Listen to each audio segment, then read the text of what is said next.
Kalau saya bilang ke ASN, saya kasih motivasi, ayo kita harus naik level terus dong. Pelayanannya jangan cuma di kantor terus, abis itu terjadi pungli ya, nggak ada kemajuannya. Jadi harus kita ketemu apa yang menjadi ekspektasi masyarakat. Dulunya Ibu Bupati tertarik jadi Bupati Poso ya, padahal daerahnya banyak masyarakat miskin, Ya. Potensi sumber daya alamnya terbatas. Program saya puluhan miliar itu langsung ke masyarakat. Kok sepertinya tidak berpengaruh. Iya. Jadi apa dong yang harus kami lakukan? Saya sampaikan gitu kan. Nah, caranya katanya sembako. Lah, sembako ke siapa? Bagaimana dukungan partai terhadap kepemimpinan Ibu Bupati di Poso? Makanya untuk di tahun 2024 dan di anggaran perubahan tahun ini kami banyak mengalokasikan untuk penanganan di masalah pertanian dan perkebunan.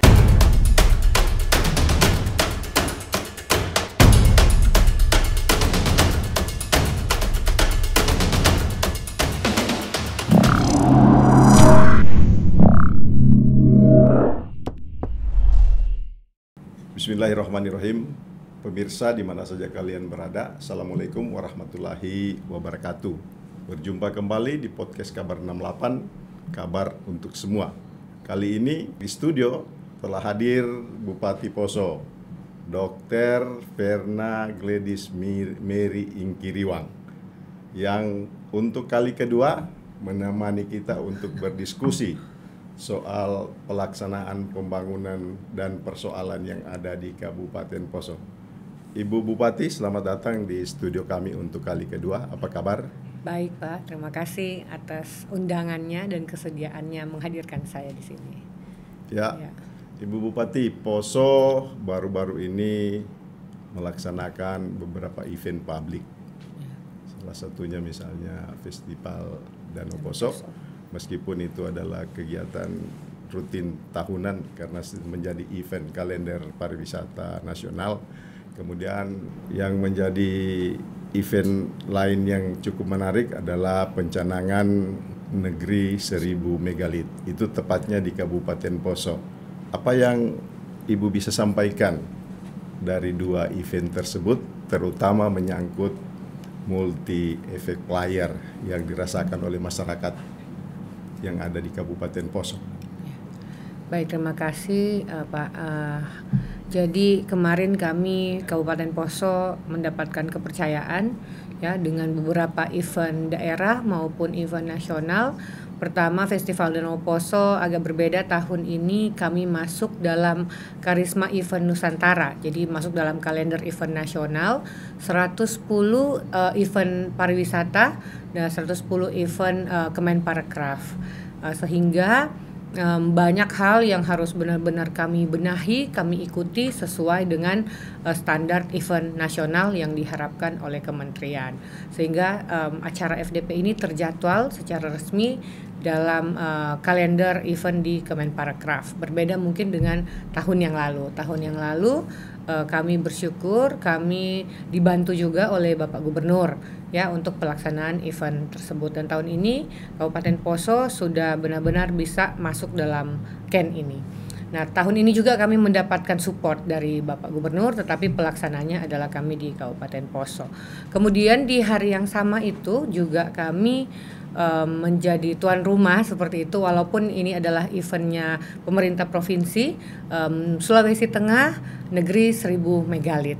Nah, jadi branding ini digunakan oleh pemerintah Provinsi Sulawesi Tengah, tetapi tentu saja karena megalitnya sebagian besar berada di Kabupaten Poso, sehingga kami berharap tentu multiplier efeknya seperti Bapak sampaikan tadi akan benar-benar dirasakan oleh masyarakat Kabupaten Poso, teristimewa yang berada di Lembah Bada dan yang berada di Lembah Napu, tetapi juga tentu karena ini menjadi satu dasar kami untuk bisa nanti ke depan melakukan berbagai macam pembenahan. Tentu akan ada pembangunan yang akan dilakukan baik itu pemerintah provinsi maupun pemerintah kabupaten, dan tidak tertutup kemungkinan akan dilirik juga oleh pemerintah pusat gitu ya, sehingga tentu kami sangat bersyukur dengan adanya kedua event ini yang tentu harapannya bisa menaikkan nama Kabupaten Poso dalam hal apa, merebranding Kabupaten Poso, menghapuskan stigma yang selama ini melekat di Kabupaten Poso. Harapannya pariwisata tumbuh, kami menjadi salah satu destinasi di Indonesia. Kemudian tentu efeknya adalah kepada perekonomian, kepada kesejahteraan, ya. Juga menjadi harapan kami dengan pariwisata kami bangkit, ya, itu merupakan jalan. Kalau dalam pengamatan saya di podcast pertama juga saya sudah sampaikan bagaimana caranya, ya, untuk investasi bisa masuk, trustnya harus kita tumbuhkan. Trustnya mau tumbuhkan bagaimana? Kita mau bujuk pun investor, mereka nggak punya keyakinan. Keyakinannya adalah dengan kalau mereka melihat, oh pariwisata nih bisa berkembang maju, banyak kunjungan pariwisata lokal maupun mancanegara, gitu kan. Nah, berarti trustnya muncul, Poso sudah aman, sudah baik, investasi saya yakin dengan sendirinya akan pelan-pelan masuk karena melihat kepercayaan dari pariwisata itu. Itu harapannya. Iya, Ibu Bupati, dari pelaksanaan FDP misalnya, upaya yang dilakukan pemerintah kabupaten maupun dukungan dari provinsi sudah cukup luar biasa. Ya. Tetapi kan ada perjuangan yang harus dilakukan adalah menghapus travel warning, yang menjadi stigma bahwa Poso itu adalah daerah teroris misalnya. Karena apapun yang kita lakukan selama stigma itu masih melekat, sulit juga untuk menjadikan Poso sebagai magnet orang luar datang, itu rasanya sulit. Kemarin kan Ibu Bupati menindaklanjuti misalnya dengan melakukan pendekatan ke pemerintah pusat agar travel warning soal Poso itu misalnya dicabut. Sejauh mana upaya yang dilakukan? Ya, tentang travel warning ini kan dulu kita tahu pernah kita dengar ada red light begitu ya untuk datang ke Kabupaten Poso dari banyak negara gitu kan. Nah, sehingga itu upaya yang kami lakukan. Saya sudah 2 kali pergi ke Kementerian Bappenas, sudah 2 kali, Kemenparekraf kami juga sudah 2 kali untuk mengingatkan terus kepada pemerintah pusat. Ini tentu wewenangnya bukan ada di kami pemerintah daerah, tetapi kami harus mengingatkan dan bermohon agar dibantu dikomunikasikan. Dari pihak aparat juga dari Bapak Kapolda pada saat itu sudah sempat juga kami sampaikan, dan beliau juga sudah berkomunikasi gitu ya, sesuai dengan jalur komunikasinya beliau kepada aparat-aparat yang ada di luar sana. Nah, begitu juga peran Bappenas maupun kemarin juga saya sempat bertemu KSP Muldoko. Dalam hal ini peran-peran mereka juga kami harapkan untuk bisa mendiskusikan ini, mendiplomasikan hal ini sehingga sudah bisa lah itu dicabut. Jadi turis mancanegara juga bisa banyak. Kalau kita tahu kan dulu Poso banyak sekali kunjungan turis mancanegara gitu kan.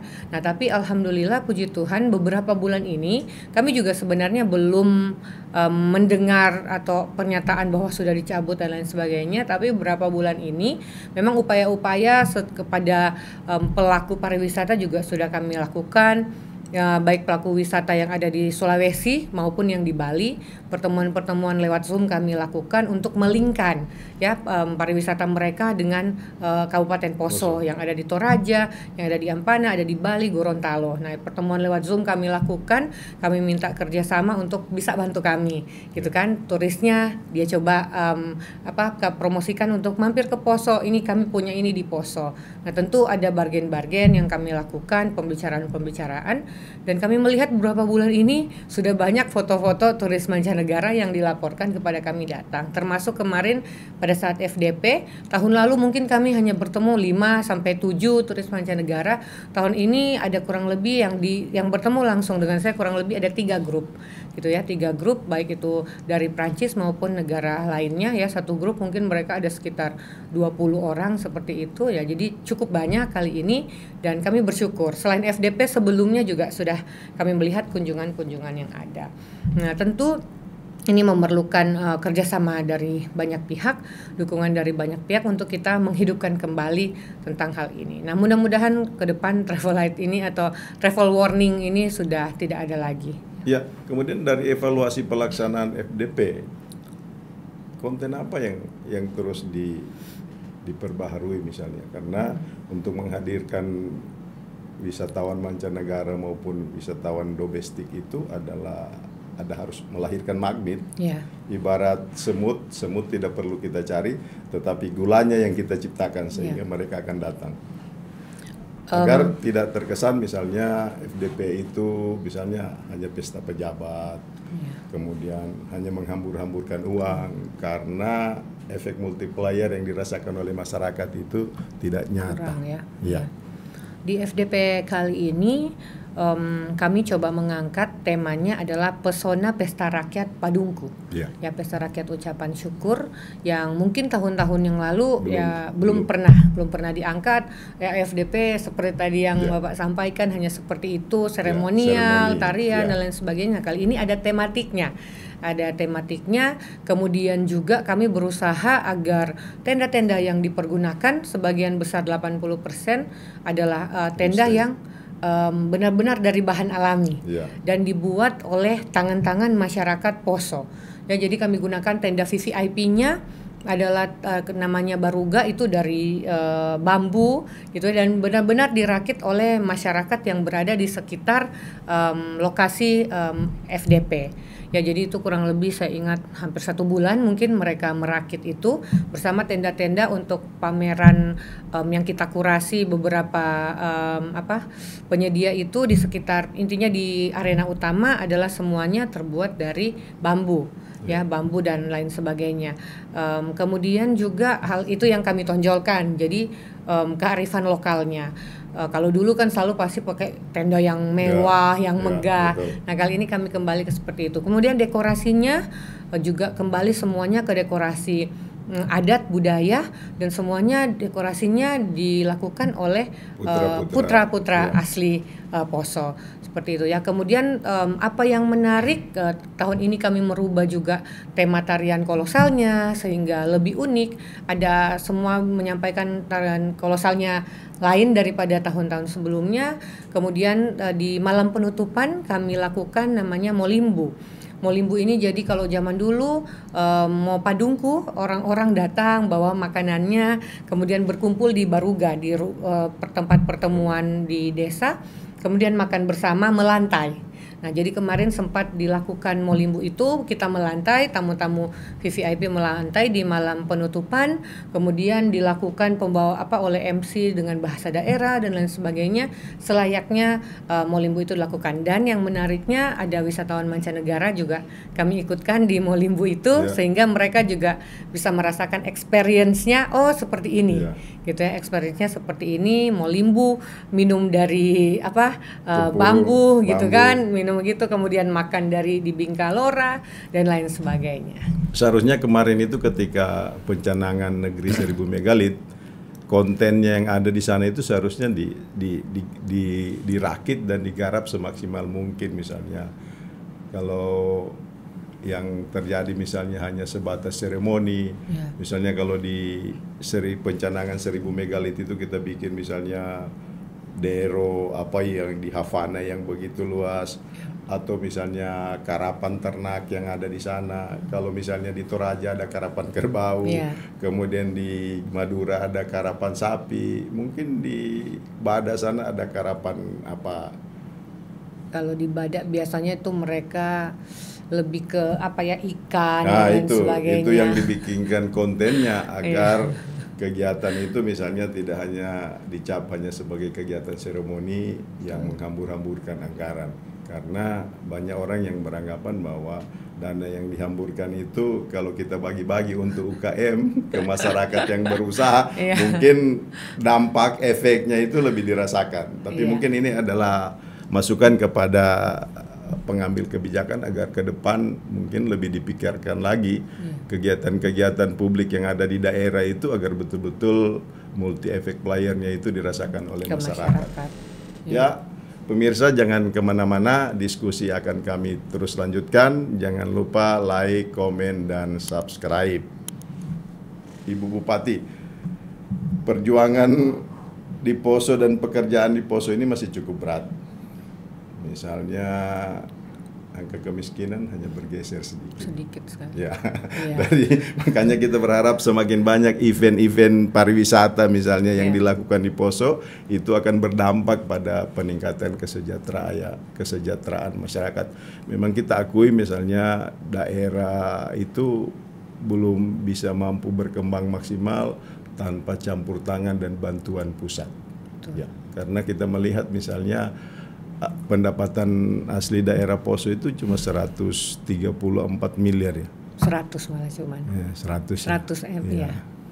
Baru segitu ya. Ya, padahal potensi-potensi sumber pendapatan itu sudah dioptimalisasi.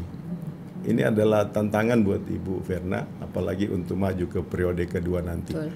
Jadi bagaimana misalnya memanfaatkan bumi Poso bisa mendapatkan income yang lebih besar lagi pada saat ini. Karena tanpa uang yang banyak mustahil masyarakat bisa merasakan kesejahteraan itu. Tetapi upaya dan kerja keras itu kan terus dilakukan oleh pemerintah Poso di bawah kepemimpinan Ibu Verna. Kemarin misalnya bagaimana Ibu Verna dengan program andalan Bunga Desa. Bupati nginap sehari di desa. Ngantor. Oh, Bupati ngantor sehari di desa. Itu sudah berapa desa Ibu Bupati berkantor sejak sana, menjadi Bupati? Bunga Desa ini jadi sebenarnya konsepnya adalah karena kalau desa kami ada 142 desa. Sedangkan kegiatan ini hanya kami lakukan targetnya 1 bulan 1 kali. Gitu kan, kami memindahkan, kami berkantor di kota, di kantor Bupati ke desa. Ini sekarang kami sudah tinggal bulan ini yang tinggal 2 kecamatan yang belum sempat kami kunjungi. Jadi bulan ini 1, bulan depan juga rencananya 1, sehingga 19 kecamatan sudah akan selesai semuanya. Enggak 19 kecamatan, 15 karena yang lainnya kan di dalam kota. Iya. Kelurahan lain lagi di dalam kota ini kecamatannya. Jadi kalau di kota kan tidak perlu kita lakukan. Nah, tapi kita akan coba lakukan nanti semacam bunga desa, tapi kita rencananya bikinnya di mall. Seperti itu. Jadi pelayanannya masyarakat bisa lebih cepat situ. Karena banyak yang bilang, kenapa cuman di desa, Bu? Kami juga di kota perlu. Padahal kan di kota sudah ada kantor-kantor semuanya kan di situ kan. Nah, tapi oke, nanti kita rencananya tahun depan buatkan kita lihat apakah representatif di mall atau seperti apa untuk memudahkan pelayanan-pelayanan kepada masyarakat yang di kota juga. Begitu yang menjadi aspirasi ya. Kami sedang garap. Apa yang Ibu Bupati dapatkan dari program Bunga Desa ini? Seperti tujuan awalnya saya buat itu karena mendekatkan pelayanan. Ya, mendekatkan pelayanan dan memang tanpa kita sadari administrasi yang ada di Kabupaten Poso itu misalnya tentang KTP, KK, kartu identitas anak itu sepertinya belum semua memiliki. Nah, memang terbukti pada saat kami lakukan itu setiap kali bunga desa pasti itu ratusan gitu ya yang mendaftar kartu identitas anak, yang mengurus KTP, yang mengurus KK gitu kan. Nah, begitu juga yang mengurus surat nikah, surat kematian gitu. Jadi sebenarnya administrasinya belum rapi. Jadi banyak orang yang cuek, tidak peduli. Padahal kan betapa penting kita mengetahui berapa jumlah kematian setiap tahun, sehingga bisa membalanskan berapa sih penduduk kita dan lain sebagainya. Intinya keteraturan administrasi. Nah, hal seperti itu juga kadang mungkin karena selama ini banyak terjadi pungli, gitu kan, sehingga masyarakat malas mengurus, apalagi yang jauh-jauh. Sudah datang, kali ini datang sudah dari Badak, dari Napu, dari Pendolo, berjam-jam datang, tiba-tiba dibilang oh lagi rusak ini, atau dimintakan uang, kalau mau cepat dimintakan uang. Nah, hal itulah yang dulu sebelum saya jadi bupati saya dengar langsung dari masyarakat, sehingga saya harus bikin apa, termasuk tentang pembagian program-program. Kok yang dapat program orang itu aja di desa, gitu kan, apakah ada keberpihakan dan lain sebagainya. Nah, dengan adanya bunga desa ini kami bisa langsung mengawasi ke lapangan gitu kan, sehingga harapan saya bisa mengurangi praktek-praktek seperti penyalahgunaan tadi yang saya sampaikan. Yang harapannya juga masyarakat dapat kemudahan. Bupati datang dijaga sendiri gitu kan, dilihat sendiri pelayanan, itu pun menjadi salah satu, kalau saya bilang ke ASN saya kasih motivasi, ayo kita harus naik level terus dong. Pelayanannya jangan cuma di kantor terus, abis itu terjadi pungli ya nggak ada kemajuannya. Jadi harus kita ketemu apa yang menjadi ekspektasi masyarakat. Nah, jadi pelayanan kita tambah hari tambah baik, saya bilang pasti akan ada rasa kepuasan batin, gitu kan ya. Kalau kita melayani begitu-begitu saja, jadi rutinitas, nggak ada hal yang bisa kita banggakan. Tapi pada saat kita bisa melihat langsung kepuasan masyarakat, itu beda lagi rasanya. Sensasinya beda lagi pada saat kita bisa melihat masyarakat tertolong dengan kehadiran kita. Itu perasaan yang tidak bisa dibayar dengan apapun gitu. Ya, apa yang dilakukan oleh Ibu Bupati itu paling bagus misalnya apabila dibarengi dengan digitalisasi. Ya, ketika Ibu Bupati ngantor sehari di desa, kemudian fasilitas IT-nya sudah bagus, pelayanan ke masyarakat mungkin lebih cepat dan lebih bagus lagi. Dan salah satunya adalah menghindari pungli karena tidak ada face to face. Ya, Bu Bupati, seperti yang saya sampaikan tadi bahwa membangun poso ini dibutuhkan dana. Kemudian sementara PAD-nya poso itu kan saya dari 2022 124 targetnya, tapi targetnya capaiannya 100 miliar. Iya. Bagaimana mensiasati, Bu, sementara program mensejahterakan masyarakat itu merupakan prioritas Ibu Bupati dan janji Ibu Bupati kepada masyarakat.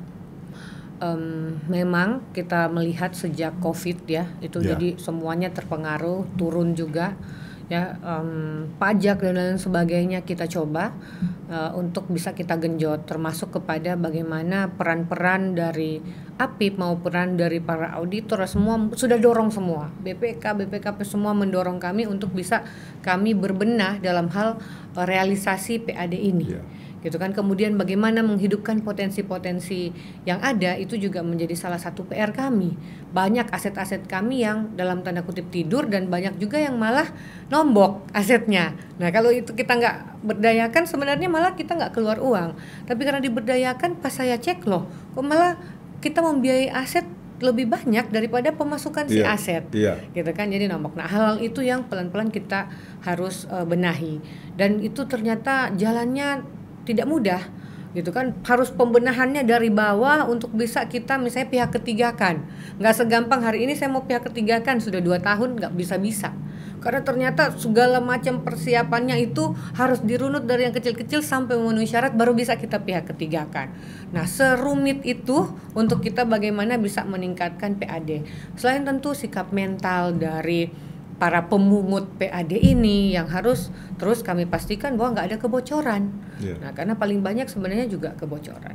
Nah, salah satu hal yang kami lakukan itu dari internal kami, upaya-upaya yang dilakukan meningkatkan PAD. Tetapi tentu ada yang dari eksternal kami, uang yang masuk, apakah itu dana bagi hasil maupun pajak dan lain sebagainya, pajak air permukaan dari PLTA. Nah, itu yang terus kami perjuangkan ke pemerintah provinsi, gitu ya, maupun ke pemerintah pusat untuk bisa meningkat.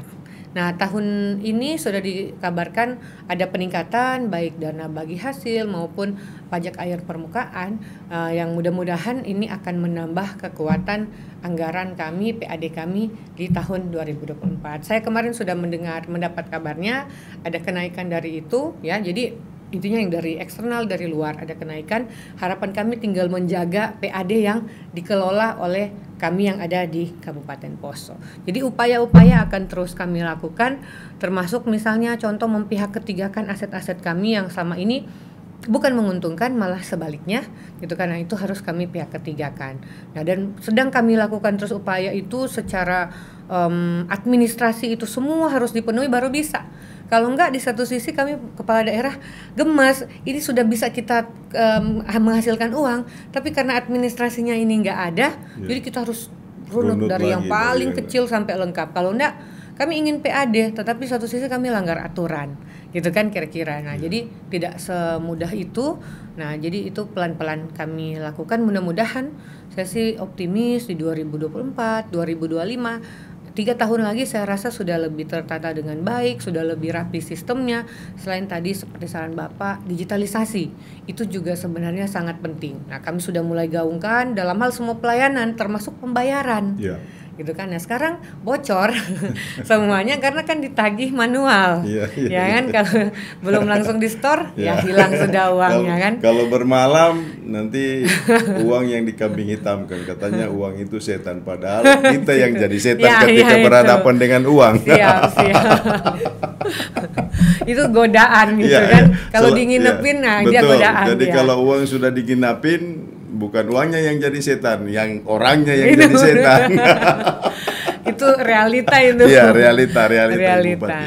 Jadi banyak hambatan kami, tetapi saya melihat ASN Poso juga berbenah. Memang ada yang nggak mau, ada yang masih keras, tapi ada yang iya ya, kita mau daerah lebih baik. Jadi lakukan itu. Iya, Ibu Bupati, kok dulunya Ibu Bupati tertarik jadi Bupati Poso ya? Padahal daerahnya banyak masyarakat miskin, potensi sumber daya alamnya terbatas, kemudian infrastrukturnya belum memadai. Jadi apa yang bikin tertarik ketika itu Ibu jadi Bupati? Iya. Jadi kita relax dulu ini Bu, nanti masuk kan. Karena ketika kita lihat PAD-nya 100 miliar 1 tahun. Apa yang bisa diharapkan dalam dikembangkan gitu ya. Apa yang kita bisa bikin dengan 100 miliar? Betul. Dengan 248 jumlah pendidik, 15% masyarakatnya miskin. Kemudian apa yang kita bisa?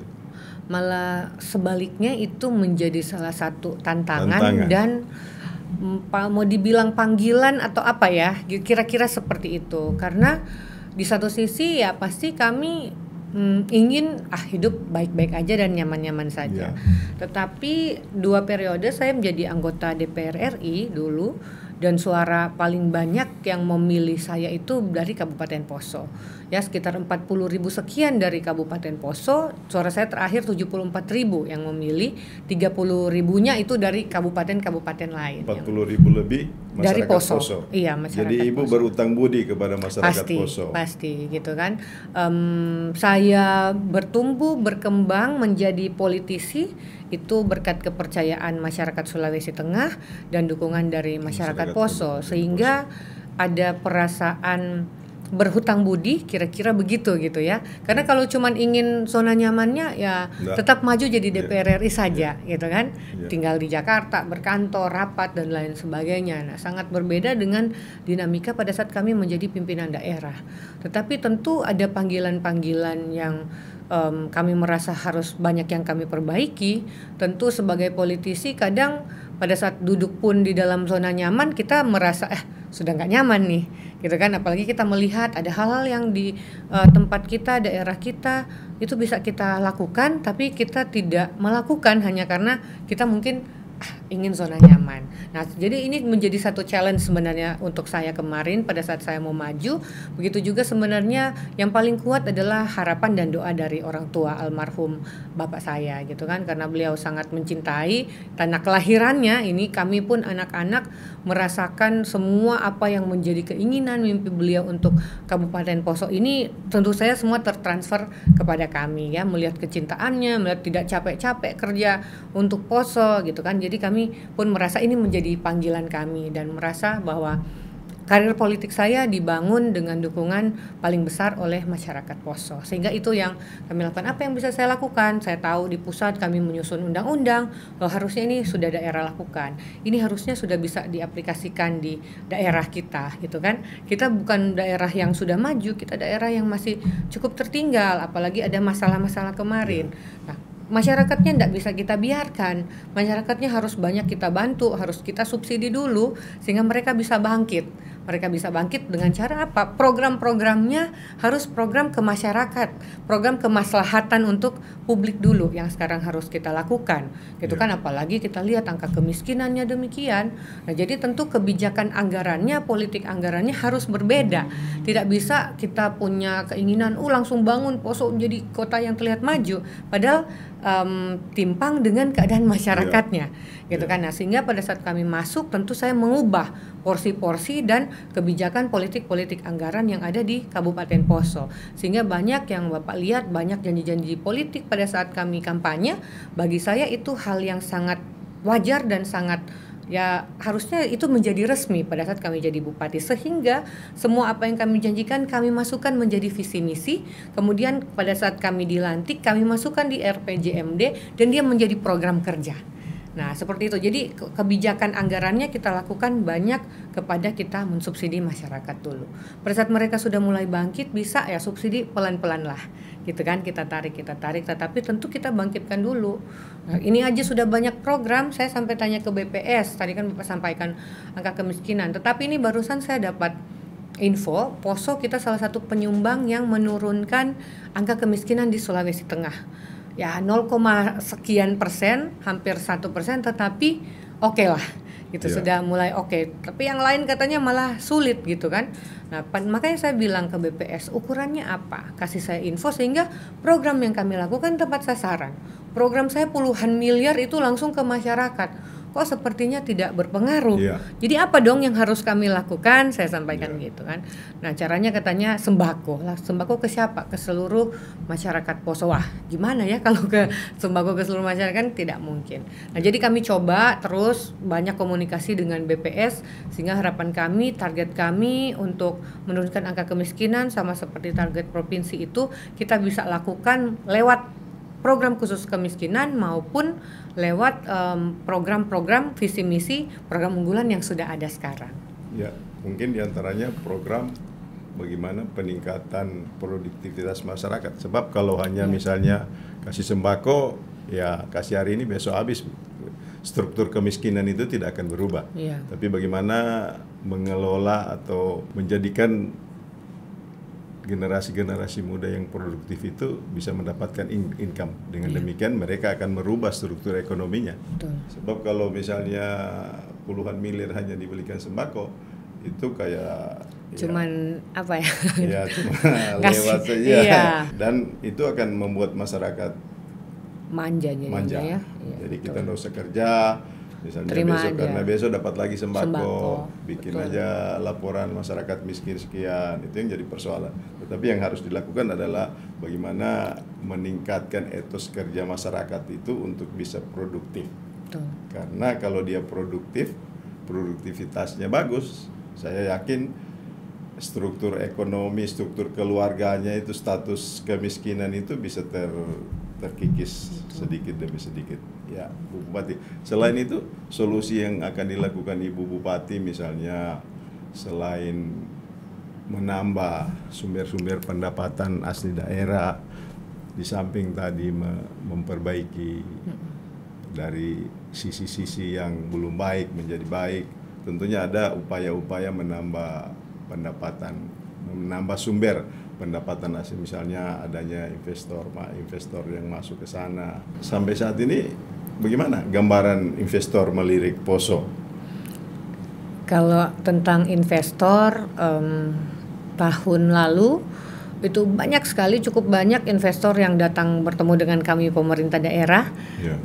Banyak yang tertarik, pertama tentang untuk membuat kebun gitu ya, jadi perkebunan. Kemudian ada yang tertarik dengan PLTA ya, kemudian ada yang tertarik tentang sumber daya yang lainnya, maupun misalnya tentang mengolah coklat, mengolah durian, ya itu sudah mulai banyak yang datang masuk kepada kami gitu kan. Nah, tetapi yang baru bisa jalan ini kemarin sempat sudah masuk, tetapi masih menjadi satu hal yang kontroversi karena ada bank tanah juga yang tiba-tiba masuk. Mungkin Bapak sudah dengar gitu kan. Yang bikin gubernur marah-marah itu ya. Kira-kira begitu. Itu proses masuknya bank tanah di Poso itu bagaimana? Apa tanpa sepengetahuan? Bank tanah masuk, mereka datang memperkenalkan diri, awalnya lewat Zoom kepada kami bahwa ada bank tanah dan lain sebagainya. Ya, begitu juga mungkin di pemerintah provinsi kami tak tahu jelas gitu ya. Tetapi tentu yang kemarin mungkin sampai sudah terdengar Pak Gubernur marah bahwa sudah ada proses yang sudah dilakukan sebelum ada bank tanah gitu kan, dari kami pemerintah daerah, kabupaten maupun pemerintah provinsi gitu ya. Kemudian sudah ada proses masuk ke masyarakat dan lain sebagainya, sosialisasi tentang investasi yang akan masuk ya. Jadi ada beberapa perusahaan yang ingin masuk, tetapi ya kami pemerintah daerah ingin siapa yang serius gitu kan, sehingga sudah dipertemukan dengan masyarakat dan lain sebagainya. Harapannya bisa pecah telur lah ini, investasi masuk lagi ke Poso gitu kan. Itu harapan kami, harapan saya juga harapan Pak Gubernur, sehingga kemudahan harus kami berikan. Tetapi saya selalu tidak lupa prinsip selalu yang saya pegang, bahwa kalau ada investasi masuk satu daerah, masyarakatnya juga harus menyetujui. Kalau saya seperti itu, saya tidak mau dibilang bupati yang menjual tanah masyarakat dan lain sebagainya, sehingga dokumentasi semuanya jelas, toko-toko semuanya, masyarakat di desa-desa tersebut juga mengikuti sosialisasi, dan harus ada pernyataan masyarakat kepada kami pemerintah daerah bahwa ada permintaan mereka ke perusahaan. Jadi ini kami biasanya itu permintaan terjadi di akhir, tapi saya putar, saya buat di awal, sehingga masyarakat sudah tahu dia mau minta apa ke investor. Investor sudah tahu juga dia mau masuk ke daerah ini, beginilah struktur dan kondisi masyarakat, harapan kami Pemda gitu kan. Nah, itu sudah dilakukan. Nah, pada saat sudah berproses berapa lama, sudah masuk dalam sistem OSS gitu kan, tinggal menunggu pertimbangan teknis dari BPN pada saat itu, pertimbangan teknis dari BPN. Kemudian tiba-tiba keluar pertimbangan teknisnya atas nama Bank Tanah. Nah, itulah yang membuat Bapak Gubernur marah gitu kan, karena kenapa demikian? Padahal kan sistem itu harusnya untuk memudahkan. Kemudian belum ada komunikasi bahwa itu akan menjadi seolah-olah diolah dan kepemilikan Bank Tanah. Ya, seperti itu. Kalau kami sih di daerah, intinya kami ingin agar semuanya baik ya, karena Bank Tanah juga negara lah begitu kira-kira, tapi kami tidak ingin sewenang-wenang juga. Nah, sehingga komunikasi sudah kami bangun, termasuk beberapa bulan yang lalu kami bertemu dengan Menteri bersama Bapak Gubernur juga untuk menyampaikan apa yang menjadi harapan masyarakat. Sebenarnya tidak sulit apa yang menjadi harapan masyarakat ya, dan itu sudah kami komunikasikan kepada kementerian. Mudah-mudahan dapat jalan tengahnya. Jadi keinginan kami untuk investasi masuk gitu kan. Berarti kan kalau investasi masuk buka lapangan pekerjaan, ya kan? Itu intilah utamanya, mengurangi kemiskinan, meningkatkan perekonomian, banyak sekali multiplier efek juga akan terjadi. Tapi tentu tanpa merusak alam. Nah, kalau kebun kan harusnya baik lah ya, tidak ada yang ini. Tapi menyerap tenaga kerja lokal juga akan sangat banyak karena perkebunan, ya kan, perkebunan, bukan hal-hal investasi yang aneh-aneh gitu kan, yang tidak kita takutkan merusak alam.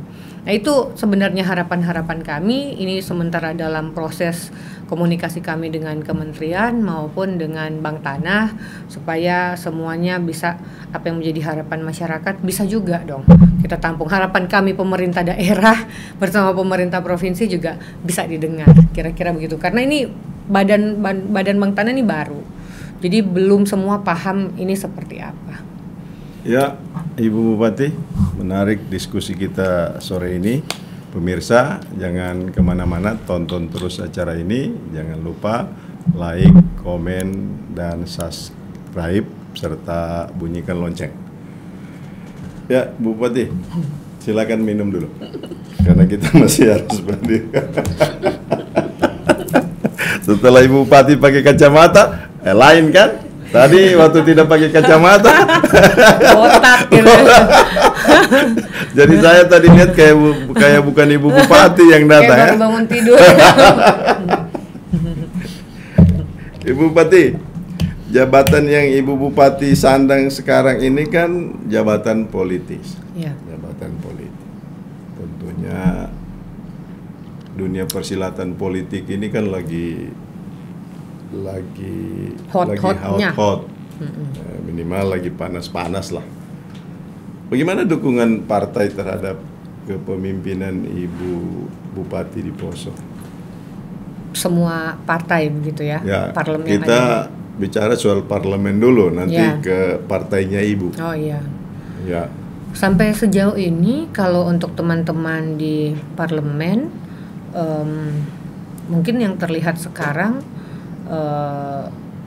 semuanya cukup mendukung, ya, tidak ada hambatan-hambatan terlalu berarti. Ya paling kemarin pada saat ada terjadi voting dan lain sebagainya, hanya ada mungkin 1 atau 2 partai yang memberikan pendapat sedikit berbeda, gitu kan. Tetapi setelah itu mendapatkan satu kesepakatan juga. Ya sejauh ini saya menganggap semuanya masih menjadi sahabat, ya, tapi kan tidak mungkin kita 100% dukungannya full, gitu ya.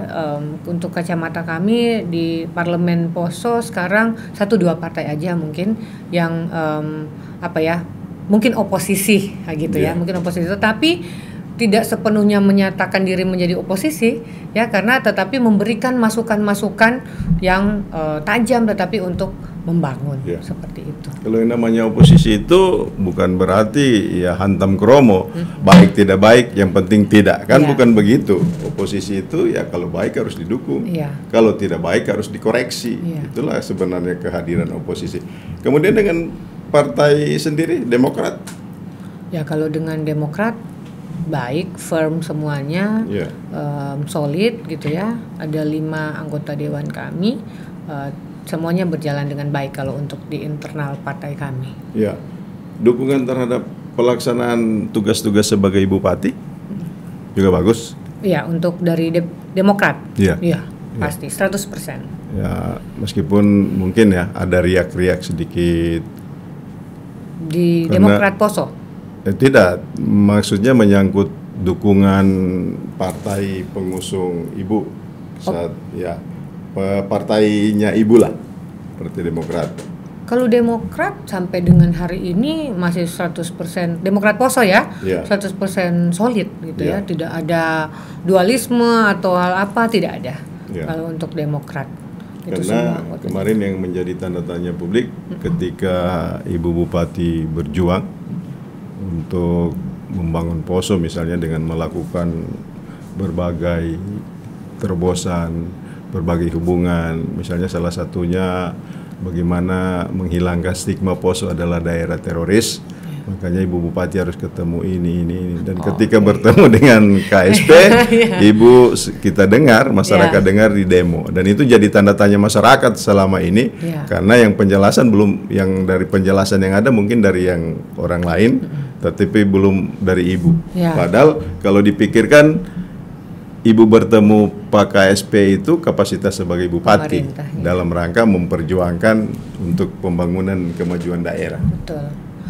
Jadi kalau untuk demo yang kemarin yang dilakukan oleh, kalau saya tidak salah ada 20 orang yang demo di DPP ya di pengurus pusat di kantor DPP Demokrat, itu intinya bukan dari pengurus Demokrat Poso. Kalau untuk pengurus Demokrat Poso semuanya solid, semuanya bekerja bersama-sama mendukung mengawal pembangunan yang ada di Kabupaten Poso. Nah, kalau kemarin kami pun sebenarnya cukup heran gitu kan.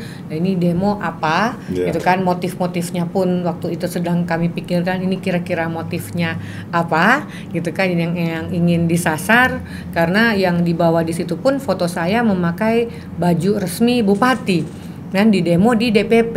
Nah, jadi apa hubungannya? Kira-kira seperti itu. Pada saat kami bertemu pun dengan Pak KSP Muldoko, walaupun dituduh bahwa Pak KSP ini, Pak Muldoko demikian gitu kan, tetapi ya tentu kita harus profesional, membedakan antara kapasitas kami, kapasitas Pak Muldoko gitu kan pada saat tentang terkait partai maupun di luar tentang pemerintahan. Ya, anggota DPR RI kami seperti contoh Pak Ketua kami, beliau juga sangat sering begitu ya bertemu dengan Pak Muldoko dalam hal pada saat menjalankan tugas sebagai anggota dewan, kemudian bertemu dengan mitra kerjanya, salah satu mitra kerja beliau Pak KSP Muldoko, dan itu hal yang sangat wajar dilakukan, bahkan beliau bilang berkali-kali gitu kan, beliau meminta dan lain sebagainya, mendengar dan lain sebagainya dari Pak Muldoko. Nah, sehingga itu konteks yang sangat berbeda, apalagi tentu kami sebagai pimpinan daerah ya, kepentingan paling besar adalah kepentingan daerah, gitu kan. Nah, kepentingan partai harus dikesampingkan.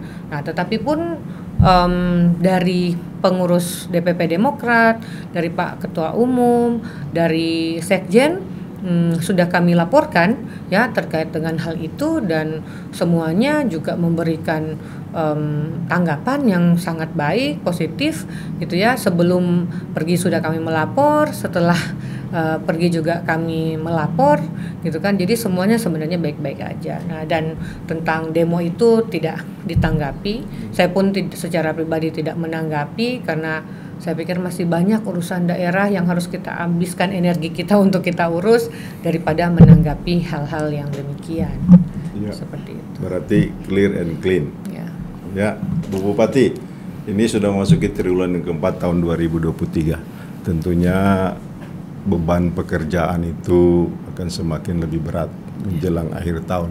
Bagaimana misalnya menyelesaikan serapan anggaran, bagaimana menyelesaikan proyek-proyek yang ada di wilayah Poso, kemudian bagaimana menyusun laporan pelaksanaan tugas selama 1 tahun, kemudian bagaimana perencanaan 2024, sumber dananya dari mana, kemudian peningkatan PAD apa yang harus dilakukan oleh seorang ibu bupati misalnya, apa yang dilakukan dengan 50-an OPD ya? Iya, kira-kira itu. Sekitar 50 OPD. Sampai dengan hari ini misalnya serapan anggaran untuk tahun 2023 di triwulan terakhir. Bulan lalu kami membuat rapat gitu ya terkait dengan serapan anggaran berapa persen. Semuanya di bulan lalu itu masih sesuai dengan target gitu kan, dengan target yang ditentukan oleh pemerintah pusat. Karena semua proyek juga sudah berjalan, tinggal bagaimana penyelesaian. Jadi poin-poinnya itu akan paling banyak penyerapan pada saat dia selesai proyeknya. Dan bulan lalu, bulan September gitu kan, dia proyek sudah mungkin lebih dari 50%. Harusnya di bulan November ini, bulan depan harusnya sudah oke ya, proyek yang dari APBD murni di 2023. Kemarin juga kami menerima MCP KPK pada kunjungan resminya, dan mereka pun mengingatkan terus tentang penyerapan ini, gitu kan, penyerapan anggaran, realisasi pembangunan yang ada, sehingga saya berkeyakinan ASN kami, OPD ini mereka sudah sangat tersosialisasi dan sudah sangat tahu apa yang harus dikejar, karena tentu ada yang diaudit dan lain sebagainya. Jadi semuanya harus mengikuti time frame yang sudah ditetapkan. Nah, alhamdulillah puji Tuhan sampai dengan hari ini semuanya masih masuk dalam time frame yang kita sudah tetapkan. Gitu ya, harapannya di bulan November awal Desember ya semuanya sudah bisa terserap dengan baik, termasuk kita sudah akan memulai pembahasan APBD 2024. Apa rencana target prioritas untuk 2024, mengingat tahun itu adalah tahun politik. Di sana ada pemilihan presiden dan pemilihan legislatif. Kemudian di penghujung tahun 2024 Ibu Bupati akan memaju lagi mengikuti pertarungan untuk periode kedua. Apa yang menjadi target saya 2024 kemarin sudah sempat ya kita menyusun juga tentang postur ya, adalah bagaimana kami memastikan visi misi atau program-program unggulan itu tercapai di tahun 2024, di tahun terakhir masa kepemimpinan kami. Ya, pertama itu yang saya sudah pastikan, sehingga pagu-pagu anggaran sudah diletakkan di masing-masing OPD dengan harapan pagu yang diletakkan itu sudah akan menunjang kepada penuntasan program visi misi program kerja kami pemerintah daerah sesuai dengan program unggulan. Kemudian tentu yang kami sisipkan adalah seperti tadi yang diharapkan, bahwa yang kita lakukan dalam penuntasan kemiskinan ini adalah bukan program yang cuman kasih makan sementara. Betul. Nah, salah satunya karena Poso ini potensi paling besarnya pertanian perkebunan. Nah, kalau mau angka kemiskinan turun, ya salah satunya dengan benar-benar kita menggerakkan sektor ini. Karena 80% kurang lebih masyarakat Poso ya petani, gitu kan. Jadi mereka menggantungkan hidupnya di situ. Berarti harus sektor ini yang betul-betul saya garap dengan baik, sehingga berkelanjutan terus kehidupan, mata pencahariannya ada terus. Nah ini agak kesulitan juga tahun ini karena ada El Nino, kemarau yang berkepanjangan. Ya sawah-sawah kami banyak sawah tak ada hujan gitu kan, semuanya kering, panen 50% gagal. Nah sehingga ini menjadi salah satu challenge. Nah dan makanya untuk di tahun 2024 dan di anggaran perubahan tahun ini kami banyak mengalokasikan untuk penanganan di masalah pertanian dan perkebunan. Ya kita sudah coba program-program kemarin gitu kan, kita letakkan kok sepertinya angka kemiskinannya nggak bergerak terlalu oke. Jadi kita coba untuk mensupport full ya sektor pertanian perkebunan, harapannya sektor itu naik ya otomatis mata pencahariannya ya mereka bisa lebih stabil ya. Kira-kira seperti itu. Kemudian, di 2024. Oke, Bu Bupati, mungkin di luar sana para pemirsa ingin mendengarkan apa yang Ibu Bupati sampaikan ke mereka, baik sebagai politisi maupun sebagai Bupati. Tentang apa ini kira-kira harapan-harapannya? Ya terserah Ibu Bupati mau bilang apa. Ya mungkin yang menjadi harapan kami tentu setiap hari yang terus kami usahakan adalah bagaimana perkembangan pembangunan yang ada di Kabupaten Poso ini bisa berangsur-angsur terus membaik sehingga masyarakatnya bisa sejahtera. Harapan saya juga kalau sekarang politik yang semakin panas, semakin hot memasuki tahun politik ya dari pusat sampai daerah demikian semuanya, tentu harapan saya hal ini jangan sampai berpengaruh pada pembangunan. Saya pun berusaha untuk tetap bisa selalu fokus ya walaupun sana sini kita dengar ini itu dan lain sebagainya ya. Saya selalu ingin berpesan bahwa kalau kita ingin maju, kalau kita ingin cepat naik satu daerah, tentu kita harus mengurangi saling baku tariknya ke bawah, gitu kan. Ini banyak saya dapati ya. Kita lihat satu orang maju, si A maju, ini ditarik. Gitu kan. Sehingga akhirnya kita padahal kalau ada yang maju, ada yang naik, itu dia bisa saling menopang, saling menarik orang-orang yang ada di sekitar. Begitu juga dengan daerah. Gitu kan, harapan kami ada banyak hal positif, misalnya contoh seperti kemarin FDP. Banyak saya dapat pada saat malam penutupan itu yang paling banyak datang pada saat dicek dari mana, banyak sekali dari Palu. Gitu kan, sampai saya sempat mewawancarai berapa yang ingin berfoto, dari mana? Saya bilang dari Palu. Ini betul dari Palu Bu, boleh ini foto. Ini termasuk kru ini. Anak Cepi. Iya banyak sekali kemarin dari Palu kan. Saya bilang kamu mau lihat Mario. Mungkin karena kontennya ya. Mungkin ya. Ada perubahan dari hari-hari kemarin. Iya. Kemarin kan yang membuat orang jenuh FDP itu karena lebih banyak acara seremoni yang orang berikan titel itu adalah acaranya para pejabat menghabiskan SPPD.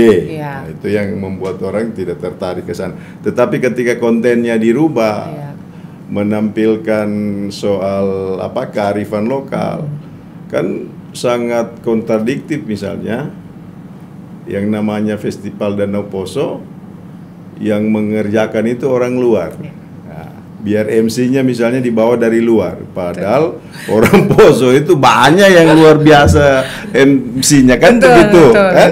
Iya. Termasuk konten-konten segala macam saya pun merasa sangat bangga. Kemarin pun kementerian ada sempat diedarkan juga. Baru kali ini katanya dari Kemenparekraf mendapatkan Ken yang buat animasi. Nah, dan yang buat itu anak Poso. Saya pun heran ini bisa dibuat, dikasih ke saya beberapa minggu yang lalu. Ini yakin bisa anak Poso yang buat? Iya Bu, wah hebat juga saya bilang. Jadi dia bikin konten KDBA tapi hanya video-video singkat tapi animasi bentuknya gitu kan, dan itu sangat diapresiasi. Ternyata memang Poso ini punya seniman-seniman yang luar biasa. Talenta-talenta yang luar biasa, tinggal bagaimana kami Pemda kasih ruang. Nah kemarin ini begitulah, saya memberikan ruang sebanyak-banyaknya. Kalau dulu hanya dimonopoli 1-2 orang yang mengerjakan semuanya, kali ini enggak, dekor harus berbeda, yang buat konten ini berbeda, yang mengurus catering harus berbeda, yang pokoknya semuanya beda, yang urus tenda berbeda, sehingga merasakan bahwa FDP ini milik kita semua. Tahun lalu dibatasi masyarakat yang masuk di acara pembukaan gitu kan. Saya bilang nggak bisa, ini acaranya masyarakat, nggak bisa kita tutup gitu kan aksesnya. Jadi kemarin kita buka aksesnya. Nah saya bersyukur juga kalau dari Palu banyak datang, saya tanya mau lihat Mario, padahal kan Mario Geklau ini kan baru juga kan datang ke Palu, katanya enggak Bu, kami mau datang berwisata. Oh, apa wisata apa yang kamu mau lihat kalau kamu berwisata? Saluopa. Oh, kok kamu tahu juga Saluopa ya gitu kan. Nah, sehingga saya pikir cukup lumayan ada peningkatan konten-konten yang selama ini ya bukan kita hanya diam, memang kita berusaha dan itu sesuai dengan Pak Menteri sampaikan ke saya, Ibu Bupati harus perbanyak influencer, YouTuber, ya bekerja sama dengan orang-orang seperti itu untuk menyiarkan Poso keluar, gitu. Jadi nggak boleh pelit dengan banyaknya media yang harus ikut bersama-sama melakukan itu. Nah, jadi kemarin begitu saya bilang siapapun, walaupun kita mungkin anggarannya terbatas, tapi rangkul aja semuanya, jadi semuanya bisa membunyikan. Nah, itu terlihat cukup berhasil gitu ya. Termasuk dari podcast juga. Iya, betul itu.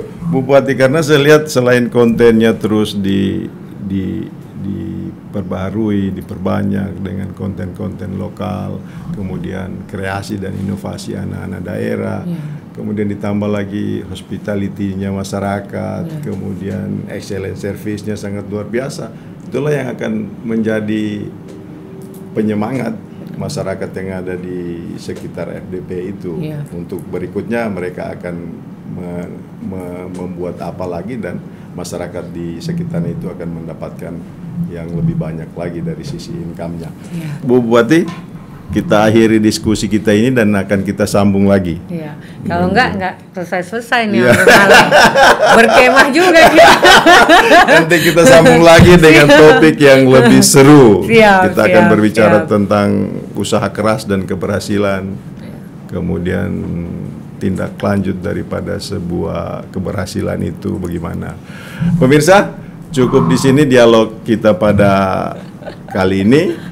Banyak hal yang telah disampaikan oleh Ibu Bupati Poso, kemudian banyak hal yang telah kami diskusikan di tempat ini, kiranya dapat dijadikan motivasi, kemudian dijadikan pedoman, dijadikan panduan untuk membangun Poso yang lebih maju, masyarakatnya lebih sejahtera, kemudian pemerintahannya lebih bersih dan akuntabel.